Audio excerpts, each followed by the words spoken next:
everyone, and welcome to the final episodes of my 3D side-scrolling zombie shooter platformer game. Anyway, guys, my name is Kisanis. As most of you know, this series was created for my real-life students to follow along. I am a professor at George Brown. I teach in game design at George Brown. That's a college here in Toronto where I live. And this series was created for my third-year students. They were taking two courses with me. They were taking a course in procedural animation, as well as a course in in-game special effects. And so I created this series really for them to kind of follow along and have additional teaching when I'm not around. If they had some questions, then they could actually go back to these videos and review what I already taught them in class. These videos followed along with the same pattern and the same concepts I actually taught in the courses at George Brown. So that's what I decided. That's what I've done. That's why I created this series. Now, the students, they're done. The semester is done. It actually ended just this week, and my students have handed in their final games. They had to follow along with this same pattern. They had to build some kind of side-scrolling, 3D side-scrolling game. I didn't demand anything from them. They didn't have to make anything other than exactly those patterns. They had to have be able to jump and run and etc. and that kind of stuff. But I didn't demand any type of game from them. So we've got a real variety of games here. And that's what these last two videos are going to be about. What I've asked the students, I let them volunteer. I didn't demand of anybody to do this.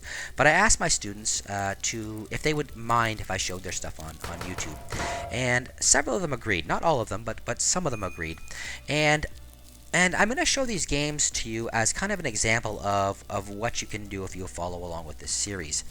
That's all it's really here for, so that you guys can see what can be accomplished. These students do it, and they only one day a week. They only had me one day a week, either Mondays or Tuesdays. And they, like I said, they only had me the one day a week, and then they had to put in their own time. So you'll see some that are better than others. Some of them are more complete than others, and those students put in a little bit of extra time. But all of them did a really good job. Third year at George Brown in the animation department is particularly difficult. In the animation stream of game design is particularly difficult. There is a lot of work that they're trying to get done. So guys, like I said, they volunteered to show this off, and I hope you enjoy it. I'm going to show this off in two different videos. I had two classes, Class 1 and Class 2, and I'll show it off as two different videos. Alright guys, let's take a look.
Cookies!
Boing.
Headshot.